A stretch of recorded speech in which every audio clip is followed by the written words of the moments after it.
Welcome to a very special Tuesday edition of the Drop the Mic Wrestling Podcast. I'm your host, Michael Davis. This isn't a mic drop Monday, but the checklist was marked last night as I attended my first ever WWE event with my father. I'll break that down. I'll also break down CM Punk's legacy in AEW and why Maxwell Jacob Friedman, MJF, is one in a billion talents. All of that and so much more next on this Mic Drop Tuesday.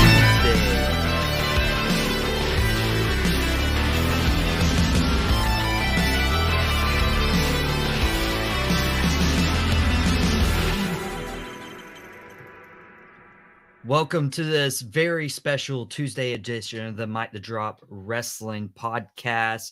I'm your host, Michael Davis. Behind me, that AML poster that was signed and pretty much of all my favorites, FTR. We're going to talk about them later on in the show. Brad Attitude, who I wish I had saw as an enhancement talent last night. And before we get into that Monday Night Raw episode, which was a tremendous experience, I can't wait to share it with y'all. I finally checked that off my list to do. Dad and I got tickets, and that was an awesome time. Got to see my good friend Cameron Bray just all of a sudden, like, what? And we had talked when he had gotten tickets, but we'll talk about that a little later on in the show. But CM Punk, and yes, you can see CM Punk, a sweatshirt I am wearing right now. It may be his final sweatshirt. Because CM Punk, there is rumors going around that he is likely done with All Elite Wrestling, AEW. If you don't know, this infamous media scrum really took a turn. CM Punk started bad-mouthing the EVPs, Kenny Omega, the Young Bucks, start bad-mouth Colt Cabana. And mind you, that All Out was a very special moment. CM Punk came back to win the world title against Jon Moxley, and it was a great main event, and it is all squandered because CM Punk gets on the media scrum, and with Tony Khan sitting right next to him, the very first 15 minutes of the media show. If you want to go back and watch on YouTube after this podcast, you're more than welcome to, but it's not going to do you any good because it is not suitable for work. Let me just put it that way. It was bad, guys. It was really, really bad. And CM Punk may be in negotiations with AEW to be bought out of his contract. A big signing last year, if you remember when I started this podcast, I was like, wrestling's hot now. It's getting into a boom period, which I still believe it is. You had CM Punk return in Chicago. His first ever match was at All Out in Chicago. Followed up later that night, Adam Cole comes in. Bryan Danielson comes in as the big swerve of the night. And this really energized me to make a podcast because I'm like, wrestling's going to be cool again.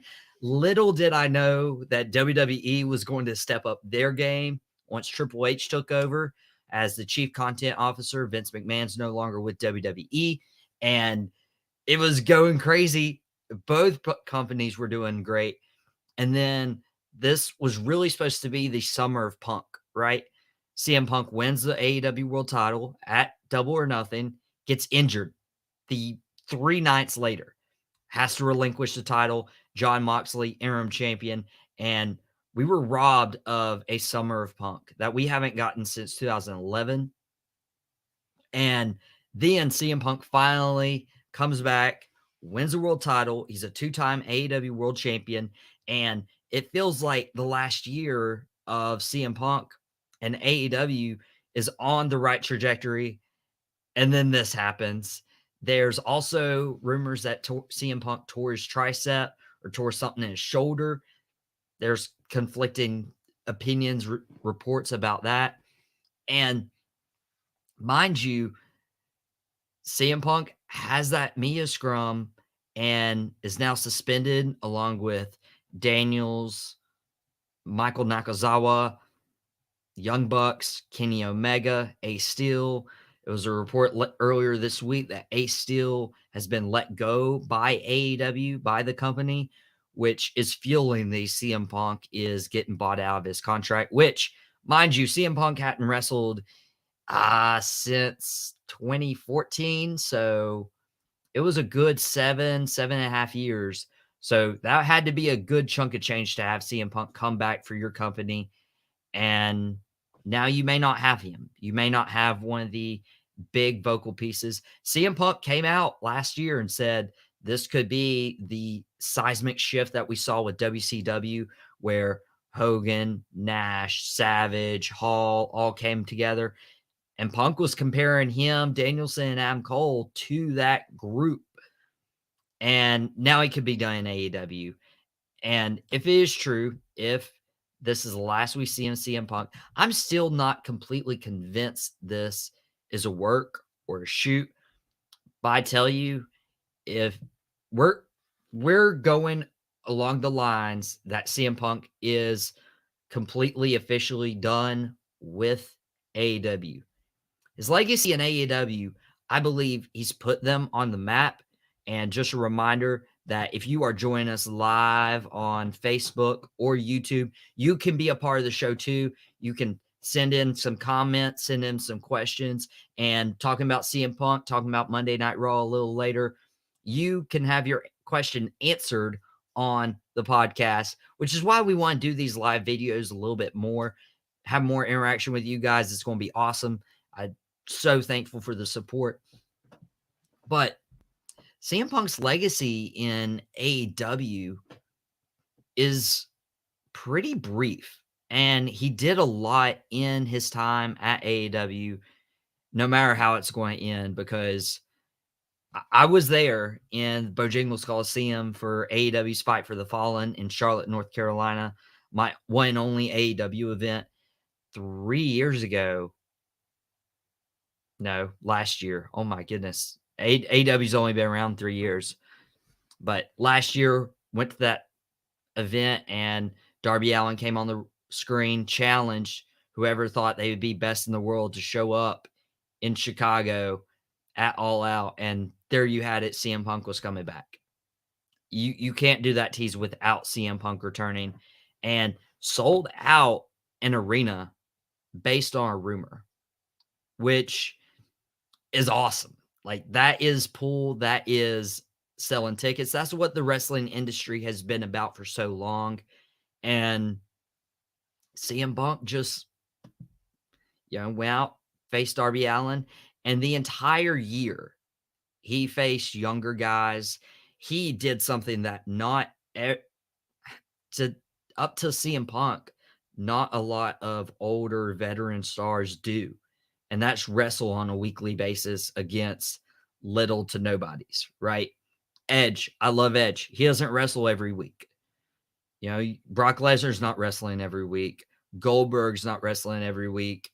CM Punk came back after 7 years off and decided to do this weekly. So it was a real big bummer when he got injured 3 nights after winning the AEW World Title the first time. It was a tragedy. Like, it was bad. It was so upsetting as a wrestling fan.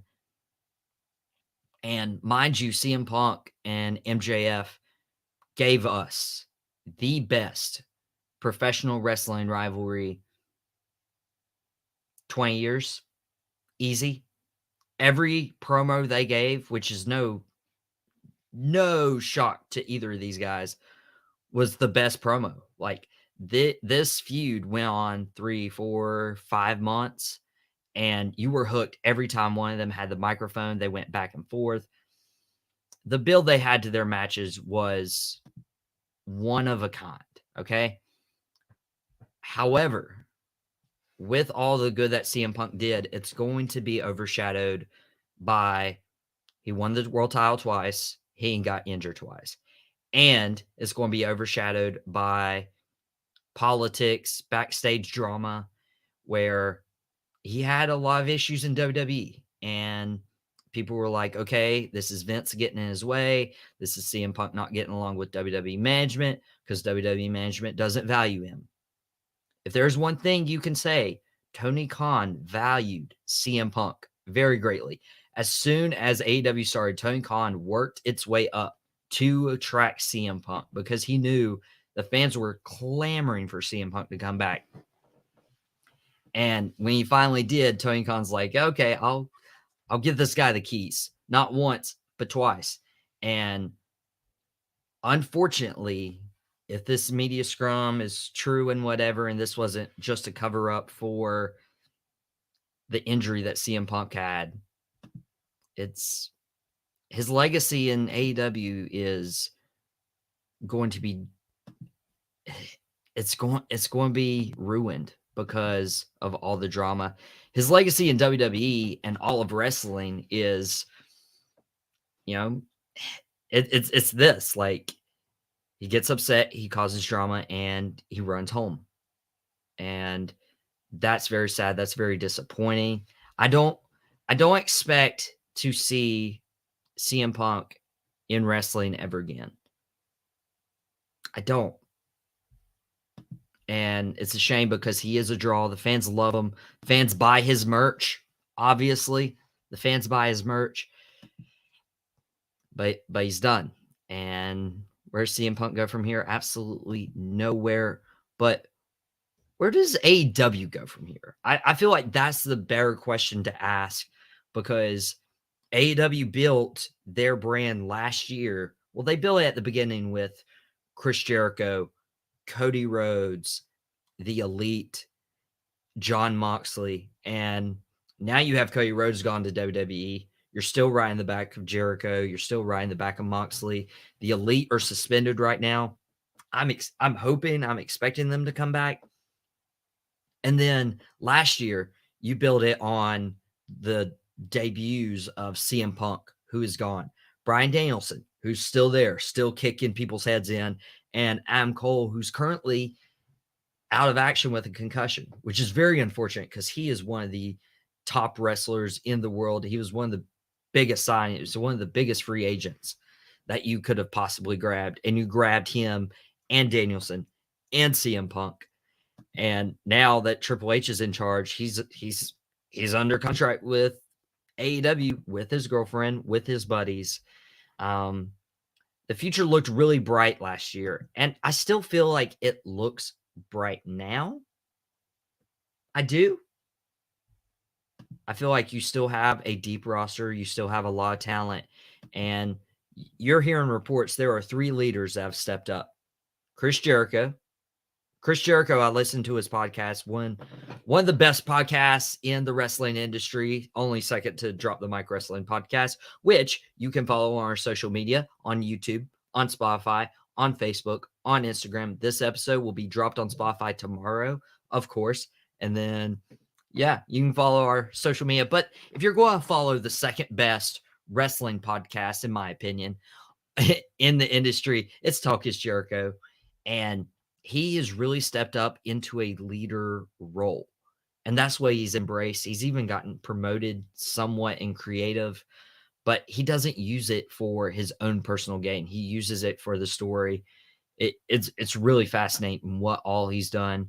Bryan Danielson and Mox, these guys aren't natural leaders. I just want y'all to know that these guys aren't natural leaders. Moxley will probably not say a word to you from what I've heard.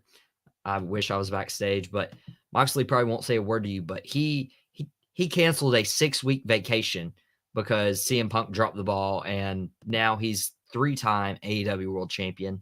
Bryan Danielson elevating the guys of Wheeler Yuta, Danny Garcia, and you still have MJF, who is, by the way, one of the best talents in the world. We'll talk about that in a later segment, but when we come back on the Drop the Mic Wrestling Podcast live on Facebook and YouTube, remember you can send in questions that we can comment and answer.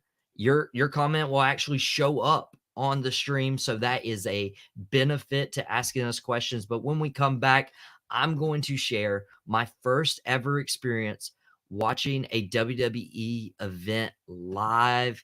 It was awesome. So we're going to talk about that when we come back next on the Drop the Mic Wrestling Podcast.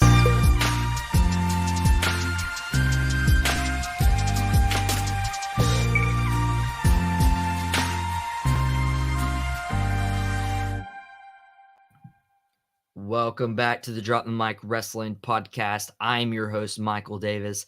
And as you could see during the break, we do have a new logo. We do have made by yours truly, which isn't that great. I'm not a graphics guy, but I've heard some pretty good comments about it. You could see that if you're watching live on Facebook and YouTube. And if you want to ask a question or have your comment displayed, if you have thoughts, if you agree or disagree, I flash every of them as long as there's no vulgarity. We got to keep the show PG. Am I right? You can do that. You can also follow us on social media. We have a Facebook, we have a Instagram, a Spotify, of course, a YouTube, all of that. You can find us on all four of those platforms as we continue to grow the Drop the Mic Wrestling Podcast brand. And be staying tuned for some live streams. We're going to do a live stream doing a predictions, kind of like we did with Sato a few weeks ago for the Extreme Rules event that showed up, Bray Wyatt. We'll talk about Bray Wyatt a little later on in the show as well. We're going to do that for Crown Jewel, not this weekend, but the weekend after. It's going to be a great time. And speaking of a great time, I had a phenomenal time. It started out phenomenal, right? At Monday Night Raw last night in Charlotte, North Carolina. And it was an experience like none other. So to show you like where my fandom came, it's been a lot of those independent shows. You see the AML Talk is Cheap banner in the background. I go to a lot of independent shows. That's where my love like started to grow, going as early as January 2005. My first ever match was the main event, Dusty Rhodes versus Tully Blanchard. Of course, they're off TV at this point. They're a little out of their prime, but to be able to say at a whopping in your 20s that my first ever wrestling match was Dusty Rhodes versus Tully Blanchard, that's a big flex. Not going to lie. Okay. So if you just saw the Facebook or YouTube, you saw my guns, you can comment how great my muscles are right now. But I looked at Dad. Me and my dad went and wouldn't have wanted to share that experience with anyone else. It was awesome. And we got parts. We walked to the arena. We got our tickets done. Dad had to walk through the metal detector maybe 3 or 4 times because, his boots would go off, his buckle would go off, just weird stuff. And it was like, okay, you're clear. You're good. And walked in, got some concessions. And I look at Dad. I'm like, this is pretty easy. This shouldn't go that smoothly. If you know any of my stories from attending wrestling shows, particularly the AEW Fight for the Fallen back last summer, usually these don't go without a bump in the road. Even my Dallas trip, we had to get a rental car in Georgia. Like it's one of those things. It's like a running joke. And I was like, okay, if something goes terribly wrong, Dad's never going to want to come back to a Monday Night Raw event. I don't know who I'll go with. Like all this jazz was going through my head, and it was a cool, unique experience. Obviously, looking on TV, I thought the screen was just gigantic. Dad made a good point. It might change based on the venue size, but it was tremendous seeing, just like a weird thing you would see at an NBA game. They had a DX cam where kids were standing up doing, crotch chops and everything. It was a fun time. WWE's production, and this is what made me really realize what WWE specializes in. Okay. AW specializes in wrestling. If you are going to go to an AW show, you're going to see really good in-ring wrestling. And with them taping Rampage or them taping dark matches, you're pretty much going to see all the talent you wanted to see. AEW ran 5 or 6 hours of tapings when we went last summer, and we pretty much checked off every single person we wanted to see in some capacity, some shape or form. Even if it was 2-minute match on Dark, you saw them. But their audio and their overall production was lacking. And my dad and I got seats next to this random guy who was like, "Is this your first show?" Da da da da da. And at the very beginning, he's like, "You'll be amazed at the night and day contrast of production." And I was. I really was. You had the monitor set up where the cameras couldn't see all the production stuff. Took me back to my church production days, and you just heard the crispness of a voice when they spoke into a microphone. You heard every promo, and that's how they started the show. You start the show with the OC and the Judgment Day going back and forth on the microphone, which was a treat. And after last night, I've been high. I've been high on Judgment Day, bringing in Dominic Mysterio. Dominic finally turned heel. If you've been an avid listener to the podcast, you know I've been saying that for a long, long time. And it finally happened, right? It finally happened at Clash of the Castle. Dominic turning on his father, Rey Mysterio. And last night with Judgment Day and OC, I was like, they are really building Dominic Mysterio up. And I love talking about this on Out of Pocket with Michael Davis, on The Rundown with Desmond Johnson. The producer of Tobacco Road Sports Radio, Desmond Johnson, and I have talked several times about Triple H loving stables, factions, groups, alliances, whatever the term is you want to call them, because you can build guys. Okay, so the setup of the Nation of Domination was to get The Rock over. The setup of Evolution was to get Batista and Randy Orton over. And the same thing with the Judgment Day. Judgment Day is set up now. It wasn't like, actually, it was kind of like this originally. It's set up now for Dominic to be elevated.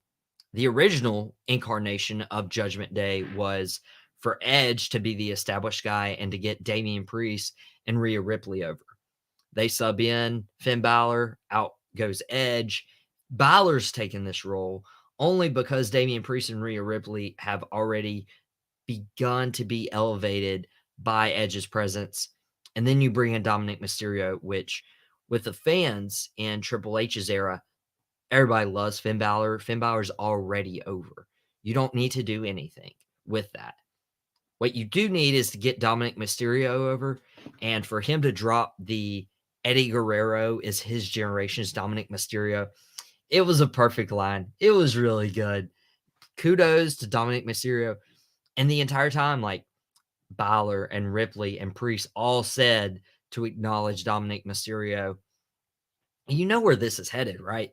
If anyone believes that Rey Mysterio going to Friday Night SmackDown is any indication that they are not going to wrestle down the line, you're sadly mistaken. This is going to happen. Rey Mysterio versus Dominic Mysterio, and they've just extended it.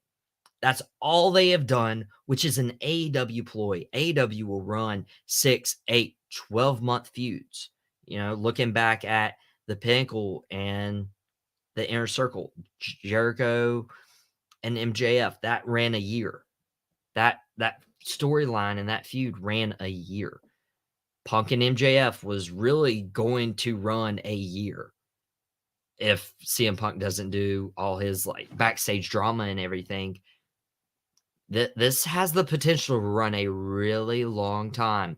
You move Rey Mysterio to SmackDown, give it a little break, get him wrestling and everything. You pick this right back up at the Royal Rumble. We're a week away from Halloween. Halloween's next Monday. We're going to do a special Halloween episode of a Mic Drop Monday.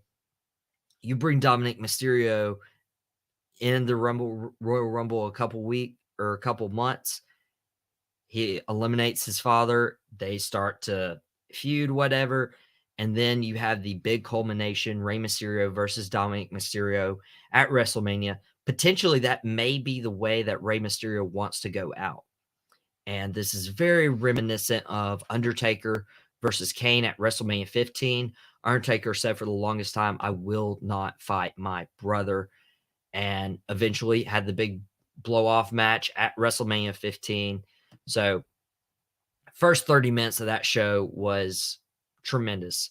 Kudos to the OC, kudos to the Judgment Day, kudos to Carl Anderson and Finn Balor, two of the Bullet Club OGs, just going at it for the first 30 minutes. And the big pop of the night was Rhea Ripley body slamming Luke Gallows. Luke Gallows is not a small man by any means.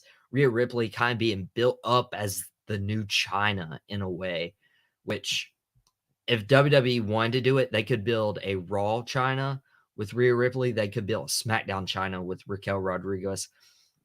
All depend on what they want to do.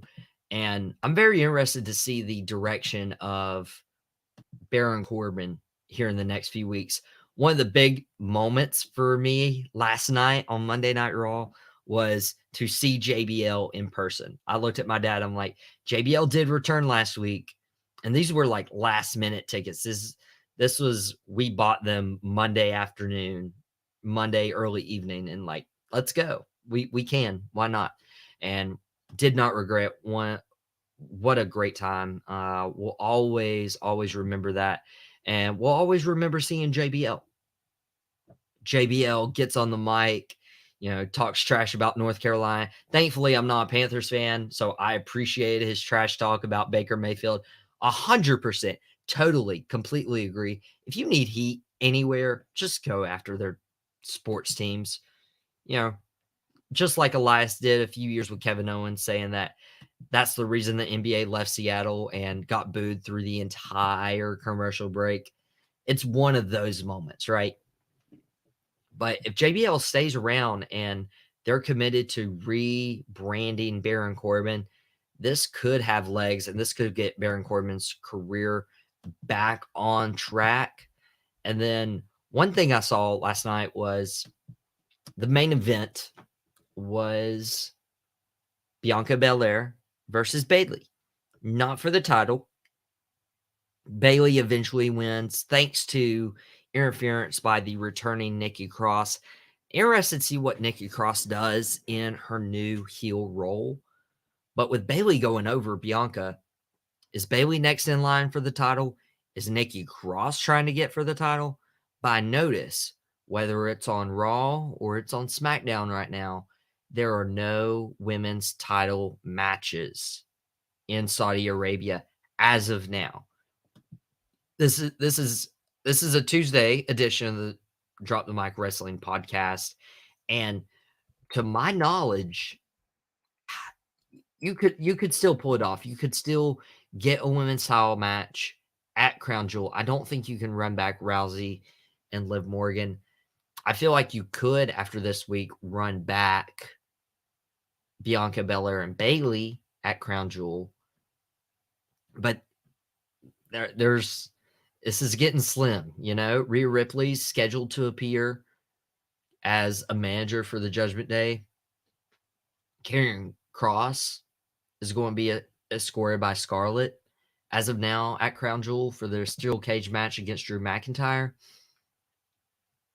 I'm not sure if we're going to get a women's match. If we don't get a women's match at Crown Jewel, this will be a big setback in terms of the advancement with the women in Saudi Arabia. It would be a major setback. I feel like, especially with how over Bianca Belair is, you need to put her on the card. Bianca versus Bayley works perfect. SmackDown, have Ronda Rousey do her open challenge this Friday and have Charlotte Flair come out. Charlotte's return match, Charlotte versus Ronda. Saudi would love that, right? But overall, great experience Monday Night Raw. Actually wasn't the main event. We had Riddle versus Rollins for those watching in attendance. That's what I also love about WWE live events, going to watch live. You get a little special treat. You have a couple matches at the beginning that are taped for main event. By the way, Von Wagner, he has a lot of potential, but he looked nervous coming out to the crowd. You may see him stay in NXT a little while longer. You could tell on the big screen he was so shaken by nerves, which it would be. It would be nerve-wracking to be in front of everybody. And if you feel like you wouldn't, you can send us a comment on Facebook or YouTube, and it can air right here on the live stream that we are doing right now for a special Tuesday edition of the Drop the Mic Wrestling Podcast. But to see Riddle versus Rollins, match lasted like 6 or 7 minutes. And then my dad, who's not a Riddle fan whatsoever, saw him just enjoying time with the fans, had to get pulled away from security, from the fans, because he was grabbing fans' phones and taking selfies with them. The crew was trying to push all the fans out to clear up and get ready for their next venue. It was all that, and a lot of respect for Riddle for making those fans' night. And that's the cool part of going to a live show. And definitely want to go again. Definitely would be an awesome time. But when we come back on the Drop the Mic Wrestling Podcast, I explain why MJF is a 1 in a billion talent. And we have our very acclaimed segment, The Rose, the Thorn, the Bud. That next on the Drop the Mic Wrestling Podcast.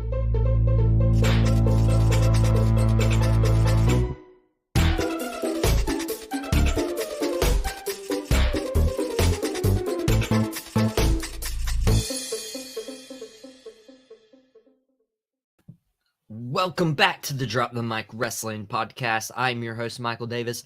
Thank you to those for tuning in on Facebook and YouTube Live. We have one more segment to go before we have NXT tonight. I actually also have to go back and watch a little bit of Halloween Havoc, catch the rest of that show. But for now, we have our Rose, Thorn, and Bud. And our Rose... Oh, no, we'll go Thorn first. My Thorn was hopefully everybody's Thorn, because last Tuesday night on a special Tuesday edition of Dynamite, see, a Mic Drop Monday can do it on Tuesday. Wednesday Night Dynamite can do it on Tuesday. It's just in the cards. I guess so. But the big Thorn was what happened at the end of the show with Jon Moxley defending the title in Cincinnati against Hangman Page, and Hangman Page took a bump, and that match ended early. And for a second, I was like, okay, maybe this is a work. Maybe they couldn't decide who to win. But it was like, it was Moxley's hometown, so you definitely need Moxley to win the match. And then they're not cutting to the ring. They're just trying to fill time. The bottom rope gets loosened.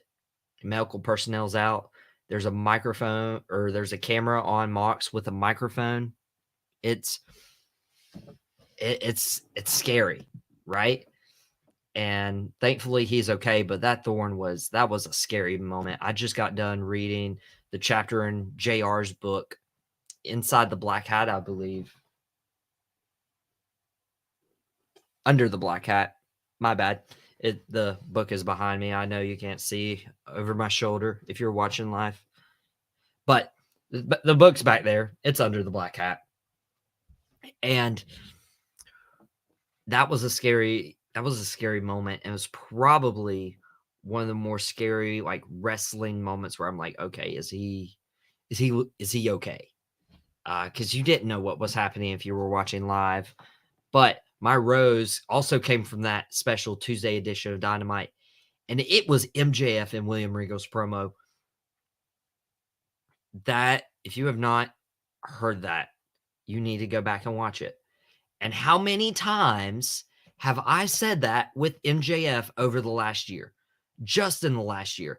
The last time he was in Cincinnati, I said that with MJF going against hometown boy Brian Pillman Jr., calling out his father, calling out his mother, like saying Methany on, like, calling his mother Methany. Like, this is the stuff that MJF creates. MJF's promos with CM Punk, you could pick out 3 there where it's like you have to watch.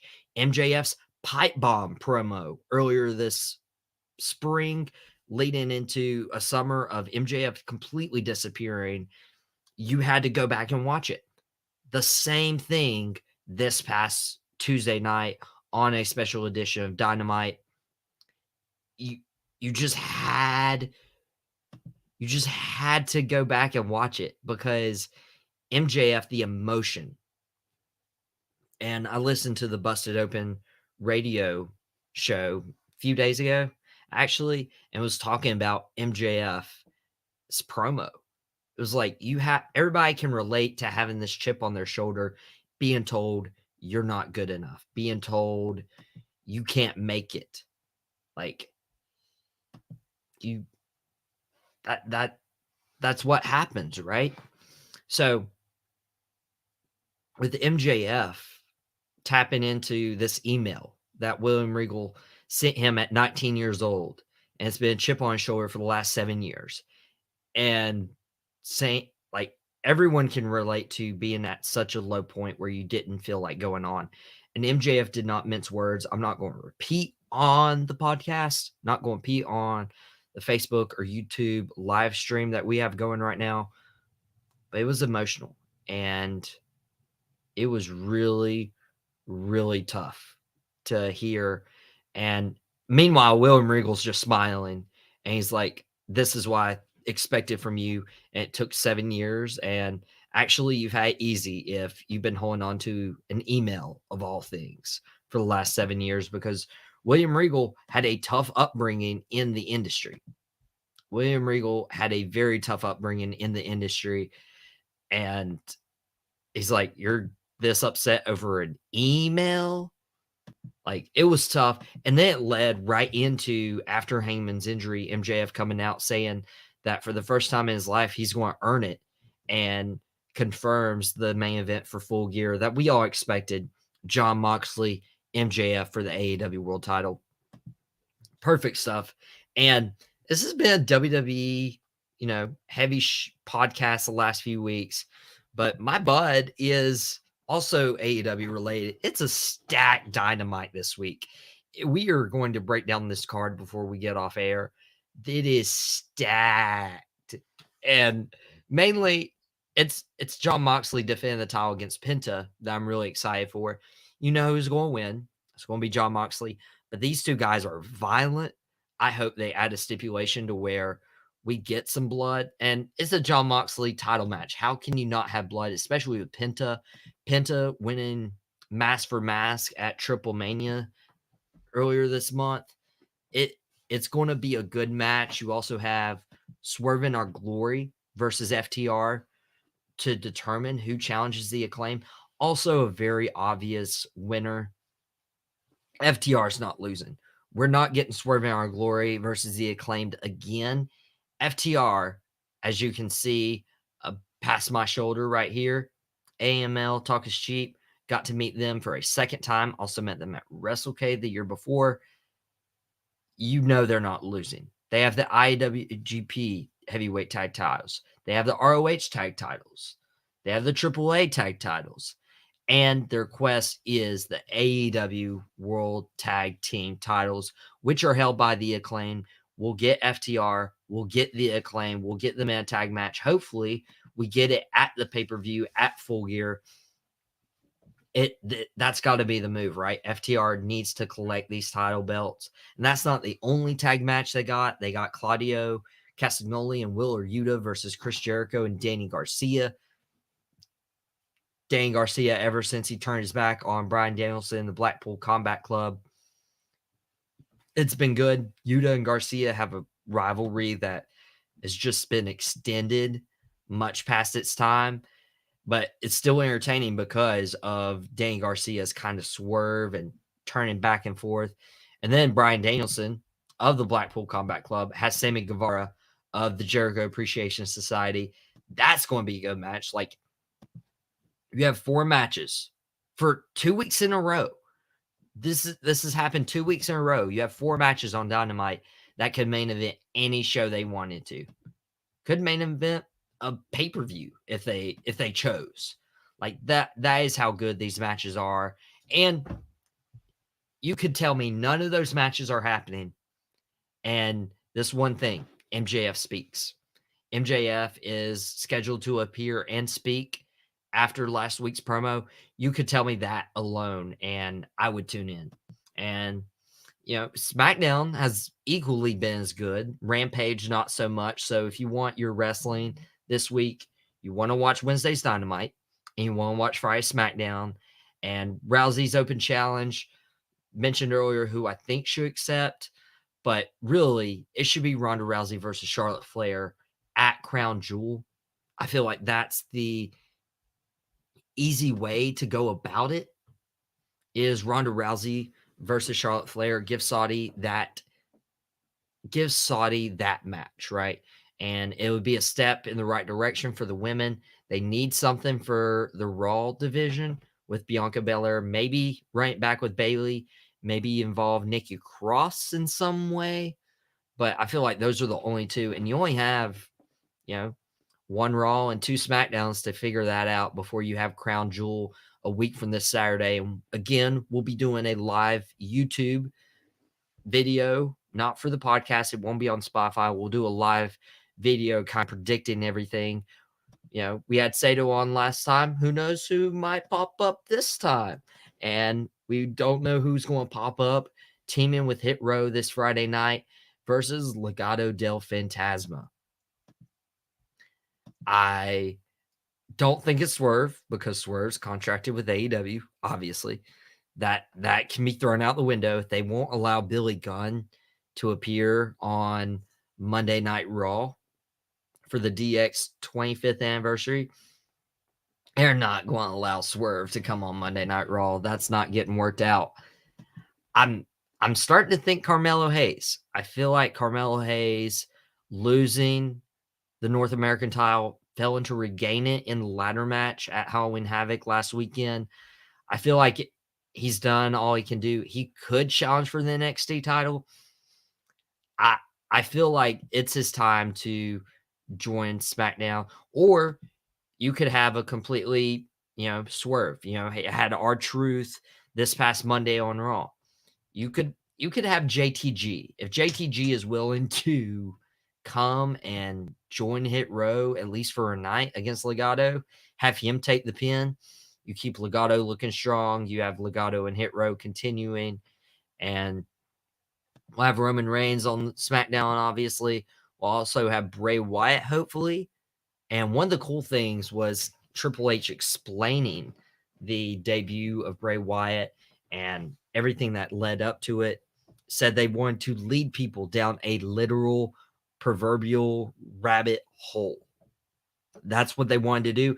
And if you remember our podcast a few weeks ago with Johnny Nostradamus, he was one of the many people who got led by the rabbit hole. It's still happening. Last Friday they showed a QR code, which is like Bray Wyatt's psychological evaluation. Like it's pretty cool stuff. And they're said to do more of these QR codes in the future. But that is all we have for you this week on the Drop the Mic Wrestling podcast. We were airing live on YouTube. We're airing live on Facebook. This episode will drop tomorrow or later this week on Spotify. So if you can go back and rewatch it, that'd be awesome. You're more than welcome to do that. You remember, follow us on YouTube. Follow us on Spotify, Facebook, Instagram. Instagram, we're at Drop the Mic Wrestling. It's a pretty good time to be a wrestling fan. It's a great time to go to Raw last night. I had a great time with my dad.